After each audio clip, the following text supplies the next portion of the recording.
जनकसुता जगजननी जानकी अतिशय प्रिय करो नाम की ताके युग पद कमल मनायो जासु कृपा निर्मल अति पायो बंदव गुरु पद पदम परागा सुरुचि सुहास सहज अनुरागा मंगल भवना अमंगल हारी तबहु सुदशरथ अजर बिहारी महावीर बिनु बहु हनुमाना राम काज यस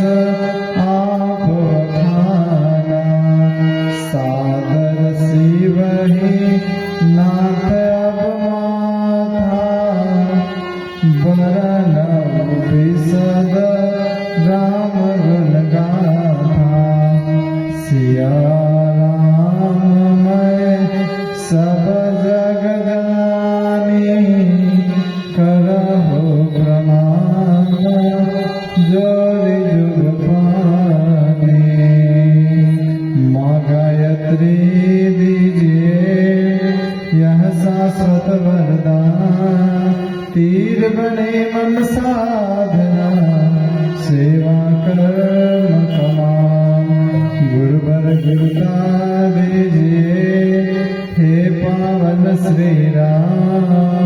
जन जन के सुख चैन कभी न लो विश्राम। सदा भवानी दायिनी सनम कराओ गणेश।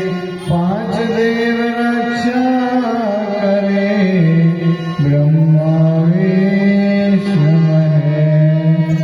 आधार शक्ति नमः जगत जननी नमः सद्गुरुदेवाय नमः।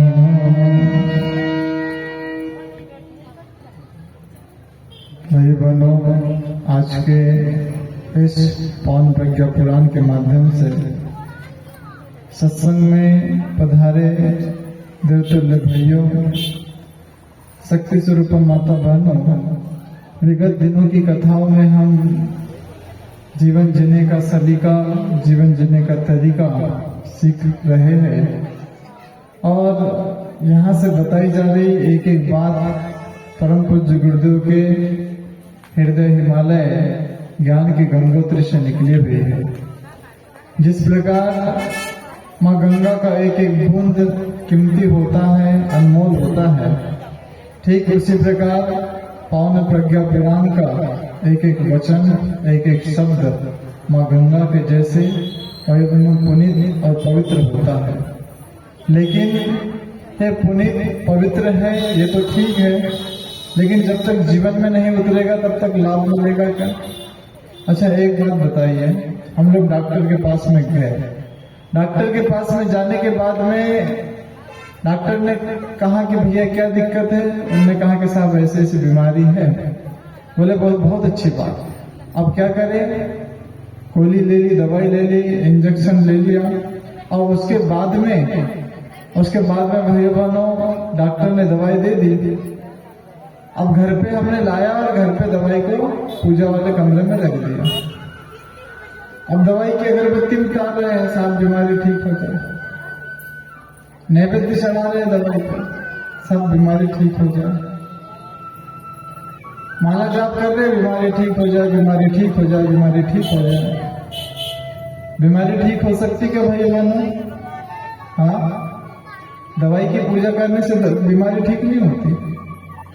यहाँ से जो परम पूज्य गुरुदेव का जो साहित्य है, हमारे घर में गीता रखी होगी, श्री रामचरितमानस रखी होगी, पौन प्रज्ञा पुराण रखी होगी, श्रीमद् भागवत रखी होगी, हम लोग उसकी आरती पूजा करते नहीं करते?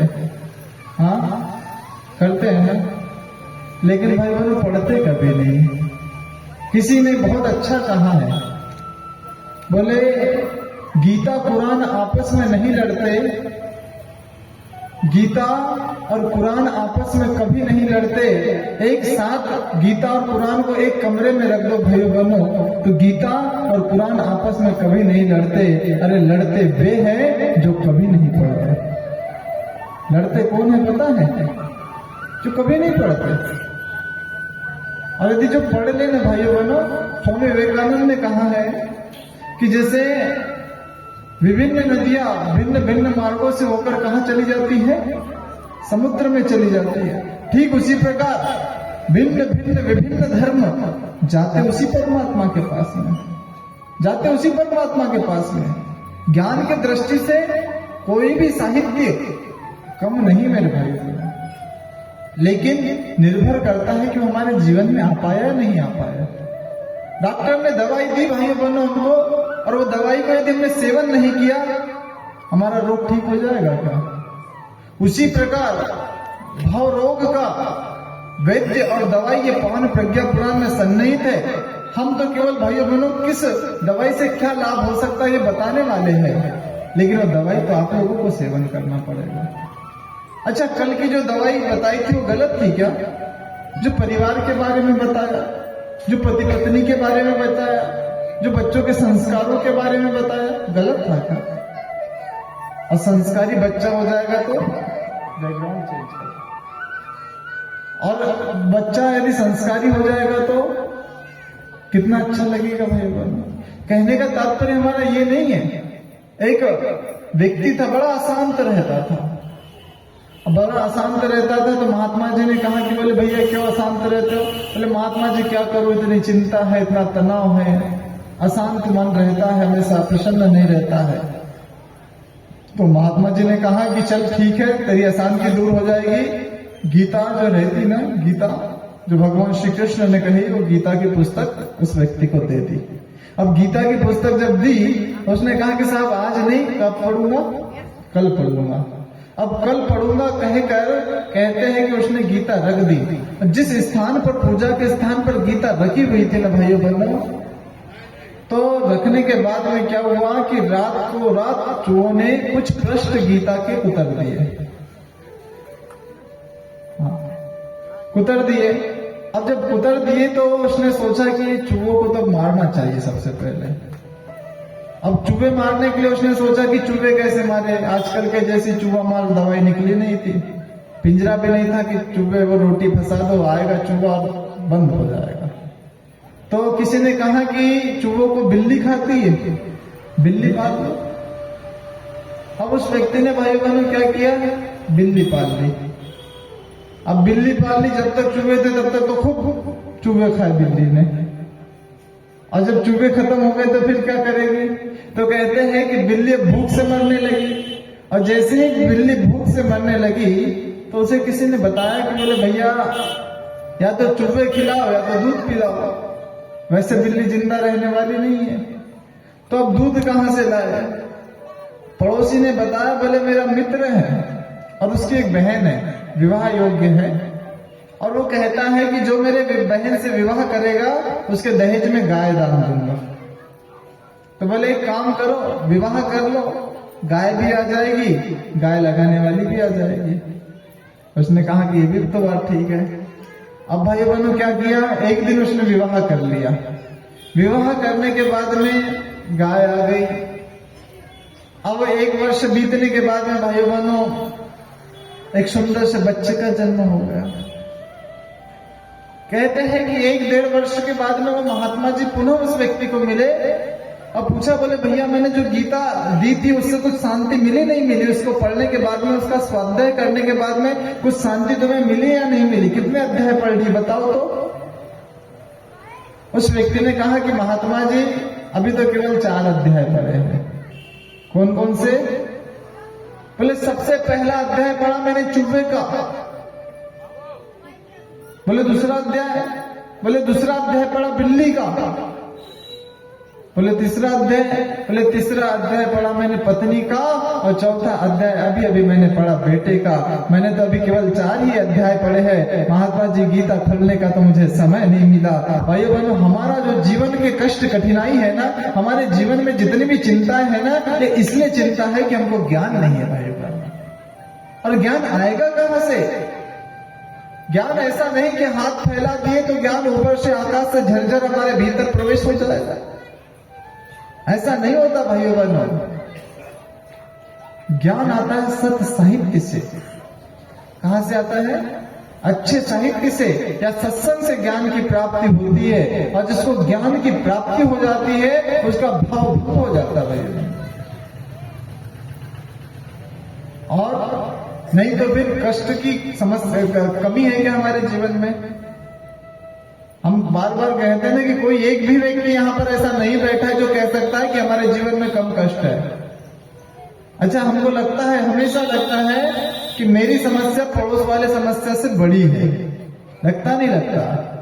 लगता है ना। अच्छा एक बात बताइए भाइयों बहनों, भगवान राम आए तो उनके जीवन में ज्यादा कष्ट था या हमारे जीवन में? हाँ। अच्छा भगवान कृष्ण आए तो उनके जीवन में ज्यादा कष्ट था या हमारे जीवन में? किसके जीवन में कष्ट?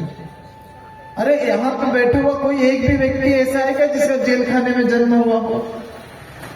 यहाँ पे बैठा हुआ एक ऐसा कोई भी व्यक्ति है क्या कि जिसके दूसरे माँ ने जन्म दिया हो, लालन पालन दूसरे माँ ने किया हो? हाँ, ऐसा कोई है क्या भाई? हाँ, ऐसा कोई है क्या कि कोई विशाल काय, विशाल शरीर वाली पूतना आई हो और वो पूतना ने क्या उस बच्चे को उठाकर भाई बहनों अपने स्तन का दूध पिलाया हो और दूध पीने मात्र से वो पुतना का देहावसान हो गया हो? कोई व्यक्ति ऐसा बैठा है क्या? हमें लगता है कि साहब वो तो भगवान थे, उन्होंने तो जीवन जी लिया। नहीं भाइयों बहनों, उनने जीवन हमारे से कई गुना अधिक कष्ट कठिनाइयों से जिया, और लेकिन फिर भी मुस्कुराते रहे, फिर भी मुस्कुराते रहे। एक साधारण व्यक्ति गया भगवान राम के पास में, और भगवान राम से कहने लगा, बोले भगवान एक बात बताइए, आप तो भगवान थे, श्री हरि विष्णु के अवतार थे, श्री हरि विष्णु के अवतार होने के बाद आपके जीवन में तो कोई कष्ट होगा ही नहीं। बोले मैं मनुष्य हूं, मेरे मनुष्य के जीवन में न जाने कितने कितने सारे कष्ट हैं। तो भाइयों बहनों, भगवान राम ने कहा कि चल पहले तेरे कष्ट बता दे, उसके बाद में मैं अपने कष्ट बता दूंगा। एक सामान्य मनुष्य के कष्ट क्या होंगे भाइयों बहनों? एक तो शारीरिक कष्ट हो सकता है, अज्ञानता के अभाव में, अज्ञानता के प्रभाव में, भाइयों बहनों अज्ञानता होने के वजह से मानसिक कष्ट हो सकता है, व्यक्तित्व गड़बड़ रहा तो सामाजिक कष्ट हो सकता है। ये 4-5 कष्ट उसने बताया। अब भगवान राम ने कहा कि बोले सुन, तुझे लगता है ना कि तेरे कष्ट मेरे कष्ट से कम है, ज्यादा है, तो फिर एक काम कर, सुन ले मेरे कष्ट। अब भगवान राम ने अपने कष्ट गिनाना प्रारंभ किए। भाई बहनों, बोले देखो, सबसे पहले तो मेरा जन्म राजा दशरथ के यहाँ पे हुआ, अन्नागार धनागार की कोई कमी नहीं, किसी प्रकार की कोई कमी नहीं, लेकिन राजा दशरथ के घर पे मेरा जन्म होने के बावजूद मेरी शिक्षा कहाँ हुई पता है? वशिष्ठ जी के आश्रम में। ये सोचने वाली बात है भाइयों बहनों। गुरु गृह गए, पढ़ने रघुराई, और अल्पकाल विद्या समाई। अच्छा, राजा दशरथ तो बड़े व्यक्ति थे, चाहते तो वशिष्ठ जी वैसे भी उनके आश्रम में आते थे, वशिष्ठ जी को अपने घर पे बुला लेते शिक्षा देने के लिए कि साहब राजा के बेटे हैं, पढ़ने नहीं जाएंगे। ऐसा किया गया। भाइयों बहनों, ये विद्या है, और विद्या हमेशा गुरुकुल में दी जाती है, घर पे देने वाली नहीं होती है। ये सीखना चाहिए भगवान राम के जीवन से और रामचरितमानस में से। हमारे पास में थोड़ा सा अधिक पैसा आ गया तो हमने क्या किया, हमने ट्यूशन वाले टीचर को अपने घर पे बुला लिया। बुलाते नहीं बुलाते, बोले मेरा बच्चा बाहर नहीं जाएगा कहीं, ट्यूशन वाला टीचर घर पे आता है, बच्चे को घर पे पढ़ाता है। लेकिन भगवान राम से का जीवन उठा करके देखिए भाई बहनों, भगवान राम ने क्या किया। भगवान राम ने कहा, भगवान राम को राजा दशरथ ने वशिष्ठ जी के आश्रम में पढ़ाया। अच्छा, फिर उसके बाद में हम लोग स्कूल भेजते बच्चों को, तो टिफिन भेजते नहीं भेजते? बताइए, टिफिन भेजते हैं क्या? हाँ, बच्चों का टिफिन भेजते नहीं भेजते? तो राजा दशरथ नहीं भेज सकते थे क्या? हाँ, भेज सकते थे। राजा दशरथ ने टिफिन नहीं भेजा भाई बहनों। क्यों नहीं भेजा? टिफिन इसलिए राजा दशरथ ने नहीं भेजा क्योंकि राजा दशरथ जानते थे कि यदि मैं टिफिन भेज दूंगा, टिफिन की व्यवस्था दे दूंगा, तो फिर वहां पे अमीरी गरीबी का भेद हो जाएगा। सिहोरा में 80% शिक्षक है ना। मैं पूछना चाहता हूं उन शिक्षक और शिक्षिकाओं से कि स्कूल में प्राय एक जैसी ड्रेस क्यों होती है बच्चे की? क्यों होती है? समानता होनी चाहिए। स्कूल में ना कोई गरीबी हो ना कोई अमीरी हो, क्योंकि विद्या जब दी जाती है ना भाइयों बहनों, शिक्षा जब दी जाती है, प्रेरणा जब दी जाती है, तो अमीरी गरीबी का भेद देख करके नहीं दी जाती है। राजा दशरथ ने सोचा कि चाहे तो मैं अपना टिफिन भी तो भिजवा सकता हूँ, वशिष्ठ जी को अपने घर पर भी बुला सकता हूँ, लेकिन वैसा नहीं किया भाई बहनों। और एक राजा का बेटा, जैसे गरीब का बेटा घर घर जाकर के अन्न मांग कर खाता है भाइयों बहनों, उसी प्रकार एक राजा का बेटा भी घर घर जाकर अन्न मांग कर खाता है। इससे बड़ा एक राजा के बेटे के लिए क्या कष्ट हो सकता है? उसके बाद में जैसे तैसे शिक्षा दीक्षा हुई, और शिक्षा दीक्षा होने के बाद में भगवान राम आ गए अपने घर पे। भगवान राम जब घर पे आए तो विश्वामित्र जी आ गए, और विश्वामित्र जी ने क्या कहा, बोले राजन तुम्हारे 2 बेटे चाहिए। कौन कौन से? राम और कौन कौन से? राम और कौन कौन से? राम और लक्ष्मण। राजा दशरथ ने कहा साहब मेरे पास में चतुरंगिनी सेना है, चतुरंगिनी सेना लेकर के चले जाइए। बोले नहीं राजा, वो राक्षसों को तुम्हारी चतुरंगिनी सेना की आवश्यकता नहीं है, तुम्हारे राम और लक्ष्मण की आवश्यकता है। उनने कहा साहब अभी अभी तो जैसे तैसे शिक्षा दीक्षा अर्जित करके आए हैं, मेरे छोटे छोटे बेटे वो उतने विशाल काय राक्षसों को कैसे मार पाएंगे। तो भाई बहनों कहते हैं कि विश्वामित्र जी ने सबसे पहले शिक्षा दी। और कौन सी शिक्षा दी? बोले राजन, रूप गुण यौवन और संपदा जिनके पास में होती है उसके बावजूद उसका विनम्र स्वभाव होता है, उससे बड़ा दुनिया में शक्तिवान और कोई नहीं। तुम्हारी सेना की आवश्यकता नहीं है, तुम्हारी सेना राक्षसों को नहीं मार पाएगी, केवल मुझे राम और लक्ष्मण चाहिए। तो रूप गुण यौवन और संपदा क्या चीज है भाई बहनों? रूप कहते हैं व्यक्ति कैसा दिख रहा है, उसका मुंह कैसा है, उसकी नाक कैसी है, उसकी आंखें कैसी है। कुछ लोगों को भाई बहनों रूप का भी अभिमान हो जाता है। अरे रूप अभिमान करने लायक नहीं होता मेरे भाइयों बहनों। कहते हैं ना कि नूर चेहरे का एक दिन तो ढल जाएगा, नूर चेहरे का एक दिन ढल जाएगा भाई बहनों। जो चेहरा आज जैसा है उसको झुर्रियां पड़ जाएगी। ये पंच तत्वों का शरीर है, पंच तत्वों में विलीन हो जाएगा और जलने के बाद में केवल और केवल भाइयों बहनों मुट्ठी भर राख बच जाएगी। तो इस शरीर का क्या अभिमान करे? राम लक्ष्मण सुंदर है भाइयों बहनों, राम सावले जरूर है लेकिन देखने में सुंदर लगते हैं। लक्ष्मण भी गौर वर्ण के हैं, सुंदर है, रूप तो है इनके पास में, फिर भी विनम्र है, फिर भी विनम्र है। उसके बाद में गुणों की दृष्टि में भाई बहनों राम के जैसा कौन गुणवान पुत्र होगा? कई धार्मिक माताएं चाहती होगी कि मेरा बेटा राम के जैसा बने, गुणवान बने। तब विश्वामित्र जी ने राजा दशरथ को कहा कि बोले तुम्हारे बेटे गुणवान भी है लेकिन फिर भी विनम्र है। अच्छा, ज्ञान का भी अहंकार हो जाता है, ज्ञान का अहंकार होता नहीं होता है? हाँ, ज्ञान का अहंकार होता नहीं होता, ज्ञान का भी अहंकार हो जाता है। ज्ञान का अहंकार क्या होता है पता है? ज्ञानी जन हमेशा ऊपर रहता है, रहता है नहीं रहता है? एक बात बताइए, दो गिलास है, एक खाली गिलास और एक भरा गिलास। अब भरे गिलास का पानी खाली गिलास में डालना है तो नीचे कौन सा गिलास रहेगा?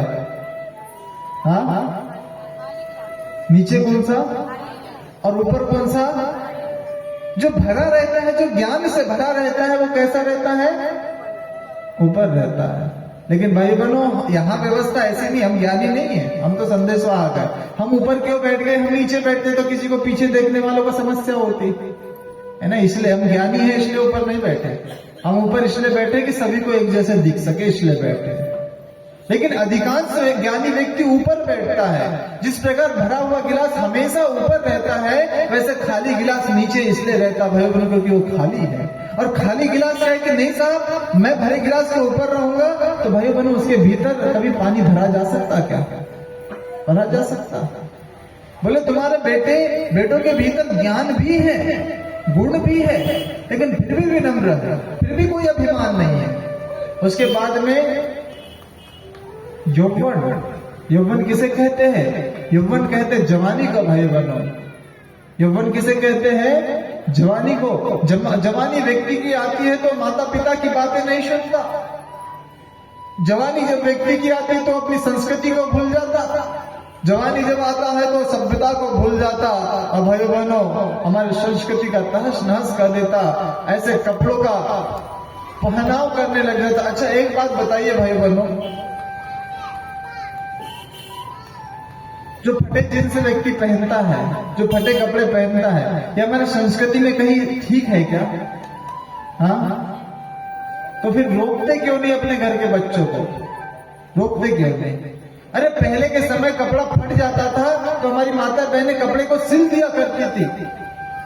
कपड़ा खराब हो गया है, धूल से रंग गया है तो उसको धुल दिया करती थी। लेकिन भाई बहनों एक बॉलीवुड का अभिनेता आता है, फटा जींस पहन के एडवर्टाइजमेंट कर देता है और पूरी की पूरी युवा पीढ़ी भाई बहनों बिना सोचे समझे फटे जींस पहनने लग जाती है।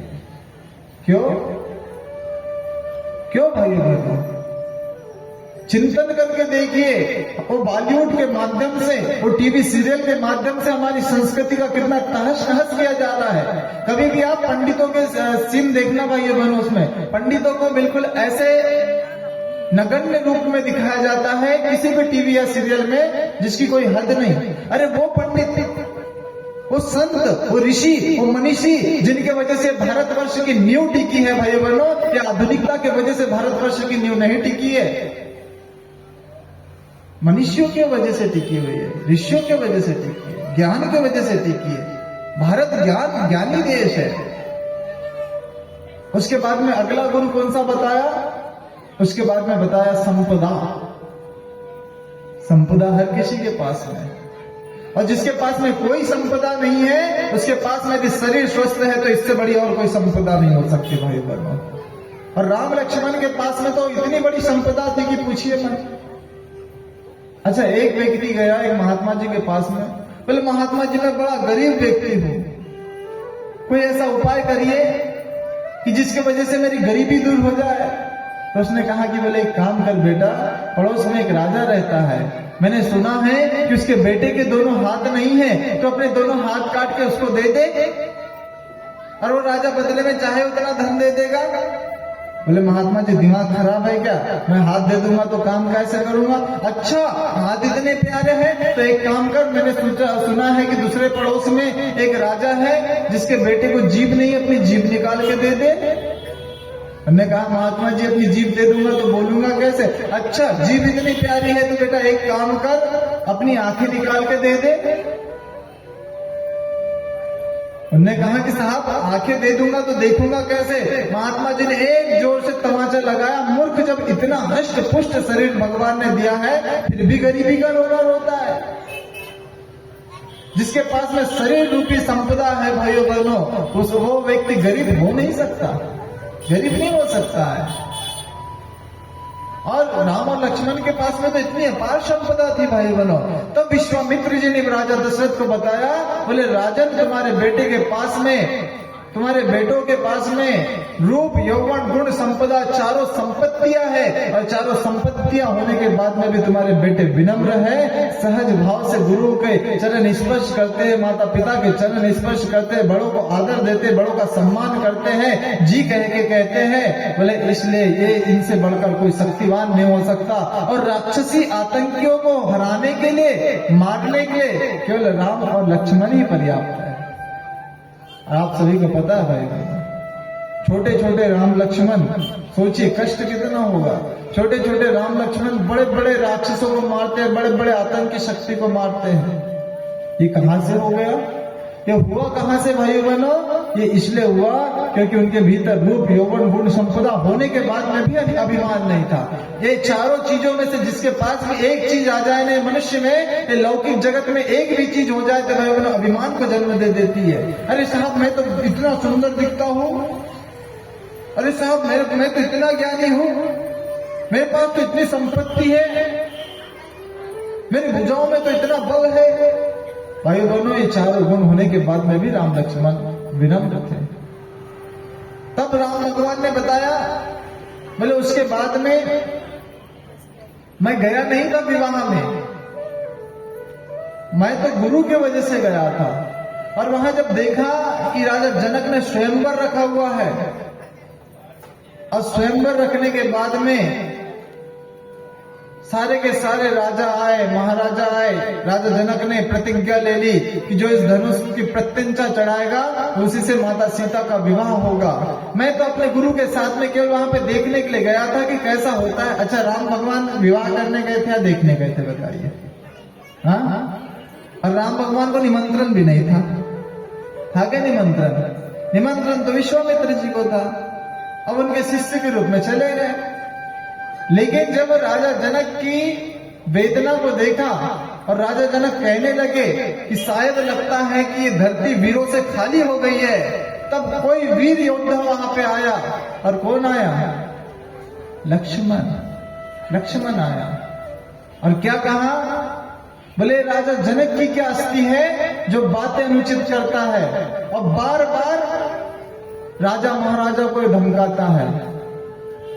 चाहूं तो इस धनुष का खंडन तो मैं भी कर सकता हूं, और आज्ञा हो रघुराई की तो अभी से मरोड़ सकता हूं। ये वीर योद्धा होते भाई बहनों। उस समय का युवा कैसा रहता होगा? उस समय का जवान कैसा रहता होगा। लेकिन तत्काल भगवान राम ने कहा कि लक्ष्मण बैठ जाइए, जो राजा जनक ने ये शब्द कहे हमें नहीं कहे, हमें हमारे रघुकुल को नहीं पुकारा गया, हमारे यौवन को नहीं पुकारा गया, हमारा अपमान नहीं किया गया। तब भाई बहनों विश्वामित्र जी ने आदेश दिया कि राम अब समय आ गया है कि राजा जनक के दुख को दूर किया जाए। और भगवान राम ने कहते हैं कि गुरु ही प्रणाम मन ही मन कीना, और गुरु को प्रणाम करने के बाद में गुरु की आज्ञा ली। यहाँ पे शिकायत नहीं की कि साहब मैं तो केवल यहाँ पे धनुष यज्ञ देखने आया था, कौन सी मुसीबत मेरे सामने खड़ी कर दे रहे थे। गुरु ने कह दिया तो फिर कह दिया, जा गए धनुष को तोड़ा, और धनुष को तोड़ने के बाद में माता सीता के साथ में विवाह हुआ। बताइए ऐसे निश्चितता हुई क्या किसी के साथ में? पता भी नहीं है साहब वहां विवाह हो गया तुम्हारा, भगवान राम के साथ में हुआ भाई बहनों। और जब भगवान राम के साथ में वो हुआ, उसके बाद में क्या हुआ, जो भगवान राम को कल राजपाट होने वाला है, उन्हीं भगवान राम को आज क्या हो गया? हाँ, किसी के साथ में ऐसा हुआ क्या? मैं ये कहानी इसलिए बता रहा हूँ भाइयों बहनों कि हमको रोने की आवश्यकता नहीं कि साहब मेरे जीवन में कष्ट देखिए। और कष्ट जब दिमाग में आता है तो ही उलझनों को जन्म देता है भाइयों बहनों, और ना ही तो कितने भी बड़े कष्ट रहे व्यक्ति हंसते हुए टाल देता है। हाँ, तब भगवान राम ने भाइयों बहनों कहते हैं कि माता से पूछा कि बोले माता हुआ क्या? तो बोले कुछ नहीं, तेरे पिता कह नहीं पा रहे हैं। लेकिन वास्तविकता क्या है? बोले वास्तविकता इस बात की है कि मैंने 2 वचन रखे हुए थे कि एक तो भरत को राजगद्दी और राम को वनवास। तो बोले माता इसमें दिक्कत क्या है? यदि पिताजी की आज्ञा है तो उसको सिरोधार्य करूंगा, और जो राम को कल राजतिलक होने वाला था बिना किसी शिकायत के भाइयों बहनों, बिना किसी गिला शिकवा के, और क्या कहते पता है? सिकवा किया करते हैं वे जो कमजोर हुआ करते हैं, सिकवा किया करते हैं वे जो कमजोर हुआ करते हैं, और उगने वाले तो पत्थर का सीना चीर कर उग लिया करते हैं। भाइयों बहनों, भगवान राम ने कोई शिकायत नहीं की माता पिता से। बोले साहब ठीक है, यदि ऐसी बात है तो मैं चला जाता हूं, उसमें क्या दिक्कत है? अरे अयोध्या का राजा मेरा छोटा भाई भरत बनेगा, इससे बड़ी और खुशी की बात क्या हो सकती है? हाँ, उसके बाद में लक्ष्मण चले गए, राम कथा नहीं कह रहा हूं मैं। उसके बाद में लक्ष्मण चले गए, माता सीता चली गई, और उसके बाद में क्या हुआ ये सब आप लोगों को पता है भाई बहनों। माता सीता का हरण हो गया। जो काया और छाया के जैसा लक्ष्मण रहता था भाइयों बहनों, काया के संग छाया जैसा रहता था, वो लक्ष्मण को शक्ति लग गई। वो त्रिभुवन के भगवान महाकाल, त्रिभुवन के भगवान श्री हरि नारायण के आंखों से आंसू आने लगे कि मैं अपने माँ को क्या जवाब दूंगा। हाँ, कितनी रुदन भरी कहानी है। और कहते भी ना, कहा तो सुनत आवे अखियों में पानी, राम कहानी सुनो रे राम कहानी। भाई बोलो, हमें ऐसा लगता है कि भगवान राम की तुलना में किसी भी संसार में किसी भी के जीवन में इतने कष्ट नहीं जितने भगवान राम के जीवन में होंगे। आइए इस गीत के माध्यम से भगवान राम की कहानी को संक्षिप्त में समझने का प्रयास करते हैं।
दशरथ के राज दुलारे, कौशल्या की आंख के तारे। दशरथ के राज दुलारे, कौशल्या की आंख के तारे। दशरथ के राज दुलारे, कौशल्या की आंख के तारे। दशरथ के राज दुलारे, कौशल्या की आंख के तारे। सूर्यवंश के सूरज में रघुकुल के उजियारे। सूर्यवंश के सूरज में रघुकुल के उजियारे। राजीव नयन बोले,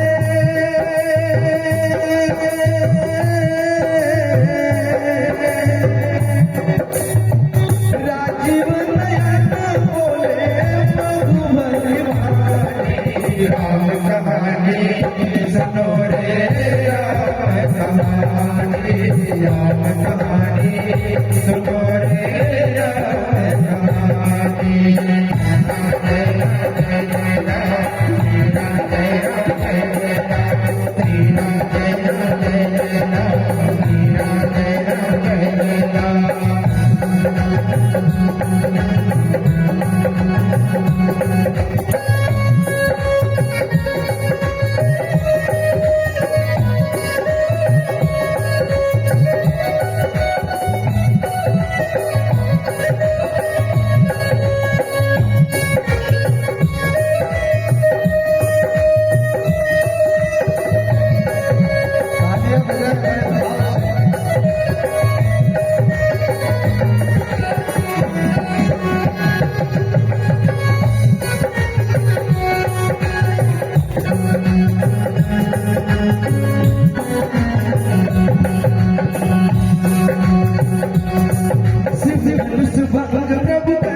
Thank you.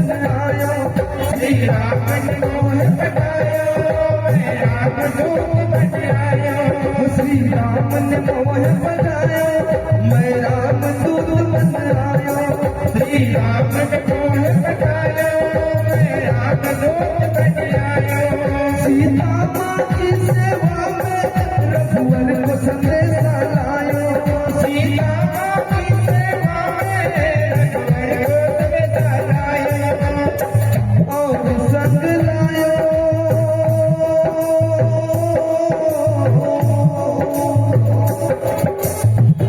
और संग लायो प्रभु त्रिजगजानी राम कहानी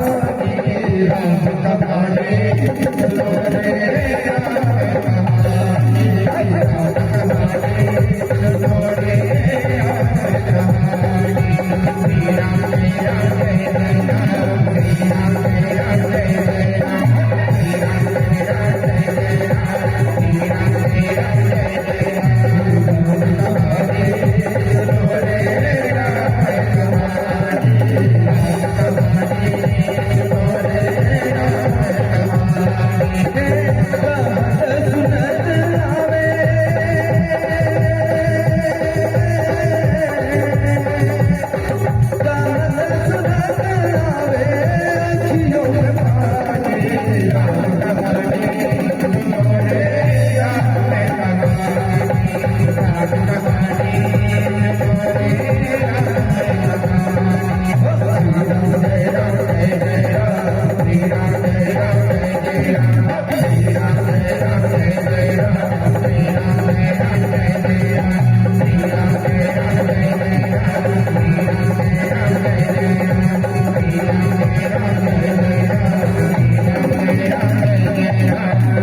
रे रावण रामचंद्र भगवान की रावण प्रज्ञा पुराण की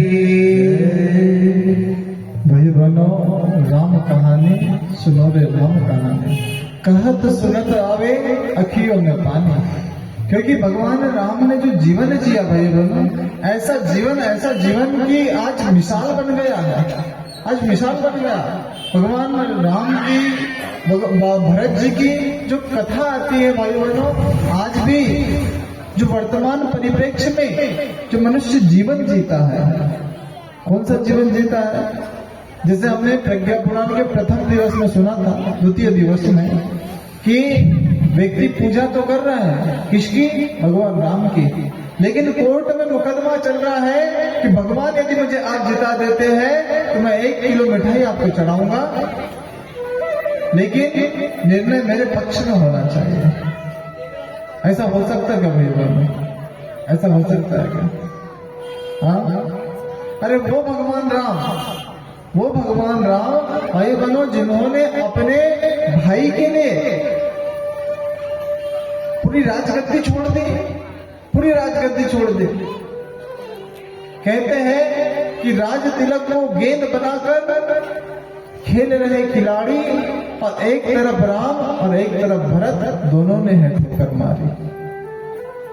आज भाई बहनों हमें लगता है कि हमारे हिस्से में कुछ ज्यादा आ जाए ऐसा नहीं होता मेरे भाई बहनों। क्योंकि ये लोभ और मोह का घड़ा कभी भरता नहीं है। एक मधुवर्त नाम का वैश्य था समुद्र दत्त के यहाँ पे नौकरी किया करता था। जितना मिलता था उतने में जीवन चल जाता था। क्योंकि हमने बताया ना दूसरा सुख क्या बताया था आपको घर में हो क्या लेकिन कितनी कि साई इतना दीजिए जामे कुटुंब समाए और मैं भी भूखा ना रहूं और साधु न भूखा। इतनी माया मांगना है क्योंकि ज्यादा माया मांग ली ना तो माया किसी को छोड़ती नहीं। अरे माया मरी न मैं मरा और मर गया शरीर। बार बार शरीर मर जाता है लेकिन माया कभी मरती नहीं मेरे भाई। एक मधुवर्त नाम का वैश्य था समुद्र दत्त के घर पे नौकरी किया करता था। जितना मिलता था उतना पर्याप्त था। लेकिन क्या हुआ एक दिन एक जंगल के रास्ते से गुजर रहा था। एक पीपल के वृक्ष के पास से आवाज आई और आवाज क्या आई बोले 7 गड़े धन चाहोगे। वो पीपल के वृक्ष के पास में गया, बोले हाँ। तो बोले अपने घर चले जाओ, 7 घड़े धन तुम्हारे घर पे पहुंचा दिया जाएगा। मधुवर्त नाम के वैश्य के स्थान पे हम लोग होते तो क्या कहते पीपल के वृक्ष से? क्या कहते हैं? अरे कौन नहीं चाहेगा 7 घड़े धन बिना मेहनत किए मिल रहा है। समुद्र दत्त के घर पे जो मधुवर्त नाम का वैश्य नौकरी करता था, उसने कहा कि हाँ मैं चाहता हूँ। पीपल के वृक्ष ने कहा, बोले जाओ अपने घर पे, वो धन तुम्हारे घर पे पहुंचा दिया जाएगा। अब भाई बनो क्या हुआ? अब कहते हैं धन आ गया। पत्नी से पूछा, बोले घड़े आए हैं क्या कोई? बोले आए तो है, और तुम्हें पता है उसमें बहुत सारा धन भरा हुआ है। बोले अच्छा। अब भाई बनो मधुवर्त नाम का वैश्य दौड़ता हुआ गया, एक घड़े को खोल के देखा, धन से लबालब था। दूसरे घड़े को खोल के देखा, वो भी धन से लबालब था। तीसरा घड़ा खोला, चौथा घड़ा खोला, 5वां घड़ा खोला, 6वां घड़ा खोला, 6 घड़े खोल लिए, सारे के सारे धन से लबालब थे। लेकिन 7वां घड़ा भाइयों बहनों कहते हैं कि धन से आधा ही भरा हुआ था। अब उसने सोचा मैं थोड़ी मेहनत कुछ अधिक कर लूं, अपने खर्चे कम कर लूं, तो हो सकता है कि जो 7वां घड़ा आधा भरा है, ये भी 7वां घड़ा पूरा भर जाए धन से।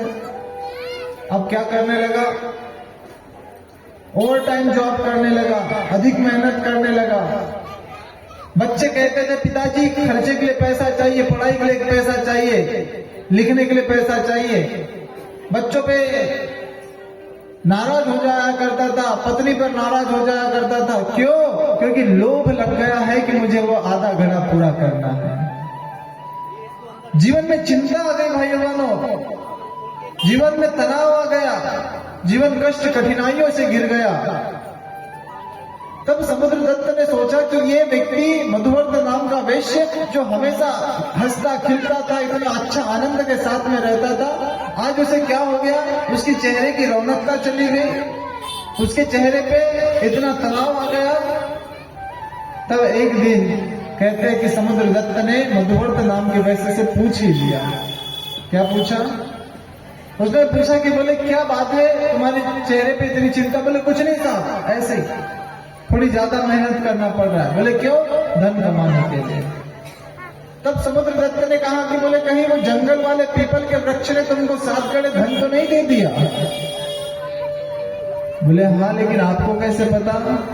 बोले वो जो आधा घड़ा कम भरा हुआ है ना, 7वां घड़ा, वो तुम चाहे कितना भी मेहनत कर लो, 7वां घड़ा भरने वाला नहीं है। जीवन में यदि सुख शांति और चैन चाहते हो, अमन चाहते हो, तो जाके वो 7 के 7 घड़े पीपल के वृक्ष को वापस कर दो, और जितना मिल रहा है उतने में पर्याप्त जीवन यापन कर लो। भाइयों बहनों, मधुवर्त ने वैसे ही किया, और मधुवर्त का जीवन सुख और चैन के साथ में बीतने लग गया। आज लोभवश लालचवश भाइयों बहनों हम न जाने कितने ज्यादा अपने भाइयों के बीच में संबंध खराब हो गए हैं। और राम कहानी से सुनिए तो भाइयों बहनों,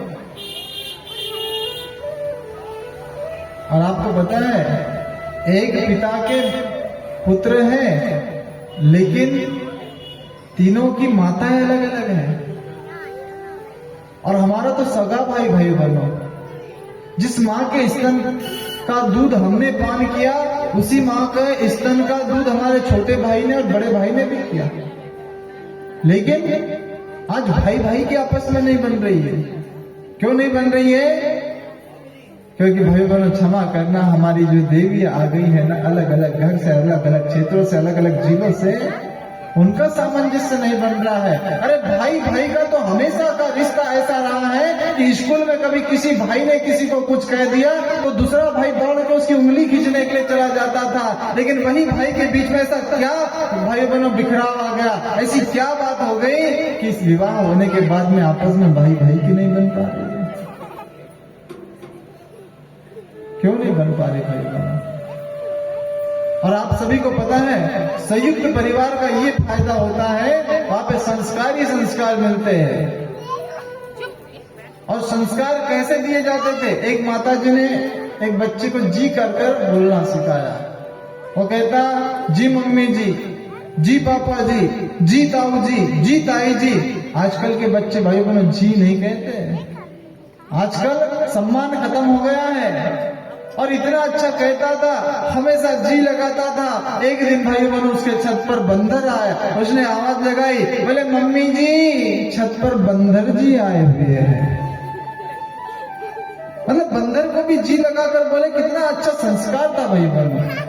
आज संस्कार से व्यक्ति लुप्त होता हुआ चला जा रहा है। यदि संस्कार आज आपने अपने घर में बच्चों को नहीं दिए, पौन प्रज्ञा पुराण के माध्यम से, यज्ञ के माध्यम से, सत्संग के माध्यम से, तो समझ लेना भाई बहनों, बाजार में यदि आप ढूंढोगे भी तो संस्कार मिलने वाले नहीं है। क्योंकि संस्कार बाजारों में मिलने वाली चीज है क्या? बाजार में मिलते हैं? सिहोरा के बाजार में मिलते हैं? जबलपुर के बाजार में नहीं मिलते मेरे भाई बहनों।